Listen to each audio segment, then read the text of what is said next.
Bonjour, nous sommes en 2021, nous sommes dans le site de l'Institut Docteur Angélique et dans une série de vidéos consacrées aux commentaires du livre des Proverbes, un livre qui a un sens fondamental humain, simplement humain, mais qui évidemment parle des choses spirituelles parce que tout dans l'écriture parle du Christ ou du chemin vers le Christ. Je voudrais commenter le Proverbe 26, versets 13 à 16 qui parle de la paresse, mais en l'appliquant particulièrement à une forme de paresse particulière qu'on appelle l'ascédie. L'ascédie, c'est la paresse qui peut prendre les êtres spirituels, les moines, les religieuses, lorsque, à un moment donné, ayant trop cherché le Seigneur, ayant exagéré, leur psychisme s'écroule et tout d'un coup, tout leur paraît, je dirais, écœurant, dégoûtant. Ils n'ont plus de zèle à chercher le Seigneur. Dès qu'ils font un effort vers lui, c'est comme si un poids pesant tombait sur leur âme et ils n'en peuvent plus. En réalité, ils ont forcé sur leur psychisme, ils ont fait overdose. Et c'est une maladie bien connue des moines, en particulier des premiers moines dans le désert d'Égypte. C'est là qu'ils la découvrirent, auprès de jeunes qui, voulant s'emparer du royaume des cieux, le faisaient sans mesure, sans aucun repos, sans rythme journalier, sans équilibre de vie. Souvent, dans cet état-là, l'état de la jeune âme qui a été épuisée par cet excès du début, l'état est pire que ce qu'elle avait été au début. Très souvent, les moines du désert racontaient que des jeunes hommes, au bout d'1 an ou 2 de ces exercices absolus, ils restaient sans dormir, sans manger, sans boire, priant toute la journée, voulant même prier perpétuellement, y compris la nuit. Découragés, ils retournaient en ville et, épuisés par manque de plaisir, leur état était de se livrer à la prostitution, d'aller dans les bazars et de faire n'importe quoi. Et on ne pouvait jamais les rattraper.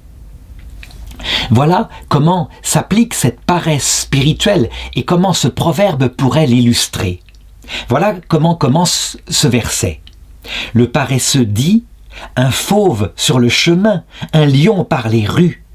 La porte tourne sur ses gonds et sur son lit le paresseux. Et ça, c'est le premier effet. On sait que dans la vie spirituelle, l'avertissement que donnent tous ceux qui sont expérimentés, c'est de leur dire « Attention, il y a le démon, c'est un ange révolté, il est là, réellement. Il est présent à l'extérieur de vous et aussi à l'intérieur de vous. Il appuie sur les pulsions de votre corps, tout ce besoin d'égoïsme qui fait partie de la chair. Faites attention, veillez, c'est un lion rugissant, il est là, tapi, prêt à vous attaquer. » À un moment donné, ce discours, chez celui qui est atteint d'ascédie, n'a plus aucun effet. Et on peut le prévenir en disant « Mais tu laisses aller ton âme, tu ne fais plus rien pour elle, tu dors toute la journée. Où est ta vie de prière? Et le Seigneur, le recherches-tu » Il n'y a plus d'effet, pas plus d'effet que si on les menaçait de rien du tout. Ils se tournent sur leur lit, ils n'ont plus d'énergie intérieure. Certains moines de cette époque-là, afin de stimuler une dernière fois ces frères en perdition, leur parlaient de l'enfer et du feu éternel, et ils utilisaient des termes matériels comme le feu, le soufre, ainsi qu'on le voit dans les poèmes de Dante. Ils se disaient que ces hommes, redevenus charnels, la menace de la souffrance physique au moins les secourait. Même cela, ça n'avait plus d'effet. L'ascédie est comme un poids qui tombe sur l'âme, et l'âme épuisée n'a plus aucune énergie intérieure et rien ne saurait la secouer. Prenons par exemple les exercices spirituels comme les prières ou l'Eucharistie. Le verset suivant le dit « Le paresseux plonge la main dans le plat, la ramener à la bouche le fatigue ». Et spirituellement, ça veut dire quelque chose. L'Eucharistie elle-même est source de dégoût. Et ce pain de vie qui normalement devrait nourrir l'âme, c'est notre Seigneur, il descend dans notre ventre. Ce pain les dégoûte. Et la liturgie qui l'entoure aussi est trop longue, épuisante. Ils n'en peuvent plus. Alors évidemment, les pères spirituels qui voient ça sont effrayés, mais que peuvent-ils faire? Ils ne peuvent presque rien. Et lorsqu'ils viennent trouver et essayer de motiver le pauvre homme pris par l'acédie, eh bien l'homme ne les écoute plus. Le discours n'a plus d'effet du tout.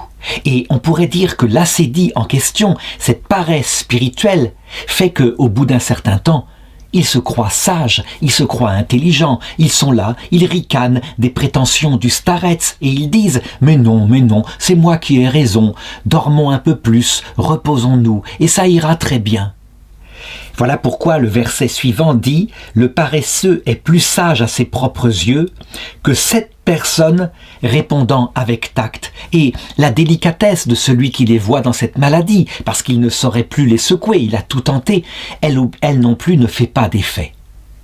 Alors on le sait, pour les moines, l'acédie est une maladie grave, une maladie de l'âme.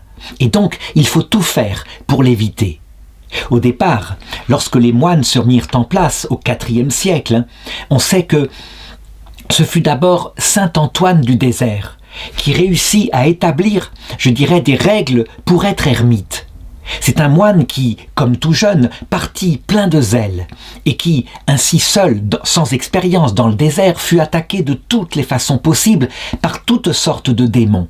Les démons étaient réels, ils lui apparaissaient même sous forme sensible de tous les plaisirs auxquels il avait renoncé. Mais évidemment, les démons ne créent rien. Ils appuyaient simplement sur les manques physiologiques qu'il y avait dans son corps et donc lui apparaissaient des poulets croustillants, tout grillés, prêts à être mangés.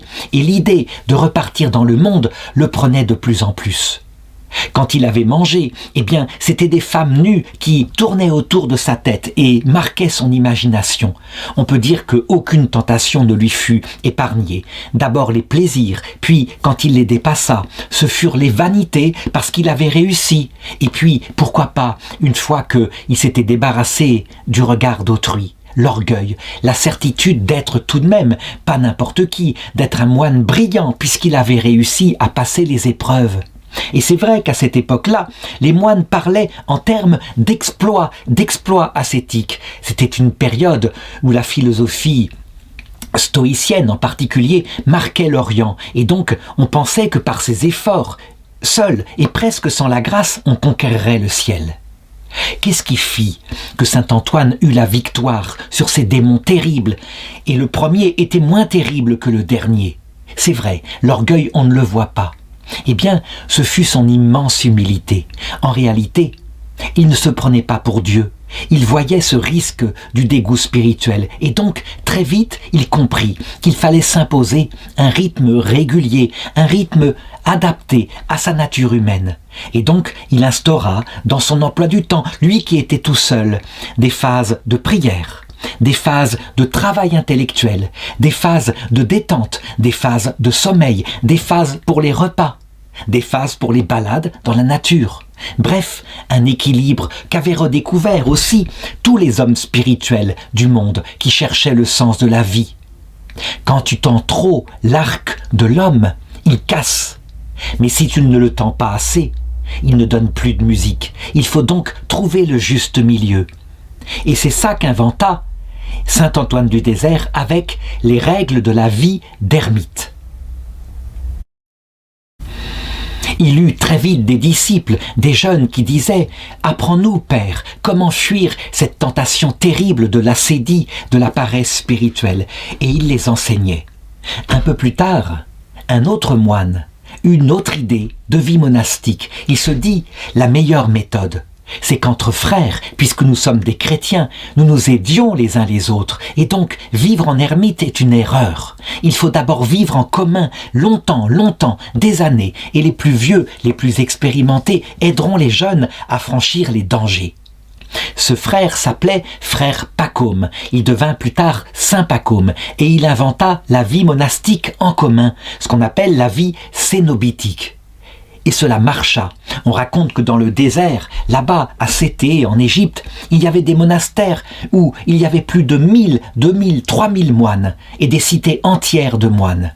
Évidemment, c'était parfois trop, beaucoup trop, et il fallait organiser les choses. C'était un ancien militaire, il avait été esclave aussi, et donc il sut qu'il fallait des petits monastères dans ce grand monastère, avec un père abbé qui dirigerait des frères dont il connaissait chacun le nom, dont il connaissait l'âme. Parce que dans une grande cour comme ça, avec des milliers de moines, évidemment, si on ne connaît pas ces brebis, certaines se laisseront aller à un moment donné à la sédie. Cherchant Dieu au début et à un moment donné, cherchant simplement le confort, d'autant plus que c'était un monde difficile et que finalement, les moines, en commun, dans le vœu de pauvreté, sont plus riches parfois que les pauvres gens dans le monde et qui n'ont que leur travail. En tout cas, saint Pacôme établit une règle où l'ascèse était très importante. Ça, c'était une tradition des premiers moines. Il fallait tenir son corps, mais où la détente aussi était importante. Et c'est lui qui établit ce que saint Benoît dira être l'équilibre du moine. Orare, c'est le but, prier, prier. Et laborare, travailler, occuper son corps. Je dirais travailler intellectuellement, travailler manuellement, dans un juste équilibre, sans compter la détente. Et saint Benoît, qui a repris les enseignements de saint Pacôme, disait « Il faut avoir vécu 20 ans, peut-être 30 ans, en commun avec des frères qui seront là, qui te montreront tes défauts, qui seront sans pitié pour toi, afin d'acquérir la vertu suprême, l'humilité, celle qui avait sauvé saint Antoine du désert face aux démons. Parce que les frères, entre eux, sont sans pitié et ils te diront tes défauts. Quand l'humilité sera atteinte, que tu comprendras que tu ne vaux pas mieux que les autres, alors la vie d'ermite, tu pourras la prendre. Et là, tu te fixeras un horaire équilibré pour ne pas tomber, pour ne jamais tomber dans cet terrible défaut, ce péché capital qu'on appelle l'ascédie. Alors une question tout de même. Ceux qui tombent dans l'ascédie, est-ce qu'ils sont sauvés? Est-ce qu'ils furent par la suite sauvés? Eh bien, je dirais que dans ce défaut, il y a deux choses qu'il faut considérer. Il y a d'abord le poids psychique, la fatigue, l'épuisement, dû à l'overdose d'excès spirituel. Ça, c'est une faiblesse. Ça provoque plutôt de l'humilité. Et je dirais que les moines qui ont connu ça, qui se sont laissés aller parfois, eh bien, s'ils ont gardé la ferveur, ils savent qu'ils sont de pauvres hommes. Et sur ce rapport-là, ça peut favoriser l'accélération du salut. Mais il y a autre chose. Quand l'ascédie est acceptée, quand le moine ne lutte plus, quand il ne se bat plus contre lui, quand il ne se confesse plus, quand il a atteint ce que dit la fin de ce proverbe, le paresseux est plus sage à ses propres yeux que 7 personnes répondant avec tact. Quand il se prend pour intelligent et qu'il ridiculise les autres moines qui essayent encore de garder leur ferveur, de se bagarrer contre leurs défauts, là, celui-là, à cause de la paresse, a glissé sans qu'il s'en rende compte dans un péché plus grave qui s'appelle l'orgueil. L'orgueil, c'est la certitude intellectuelle d'être plus intelligent que les autres, ces ridicules moines qui font encore de l'ascèse, et ces jeunes, et ça ne leur durera pas. Là, vraiment, il y a danger. Et fort heureusement, le Seigneur, il a des armes pour sauver un tel moine en perdition, capable de se perdre éternellement, parce qu'il faut bien comprendre, s'il arrive dans cet état devant le Seigneur, à l'heure de sa mort, qui lui montrera ses péchés, eh bien, il bâillera. Et il dira « Rien à faire de ton reproche. Moi, je sais ce qu'il faut faire pour se reposer. »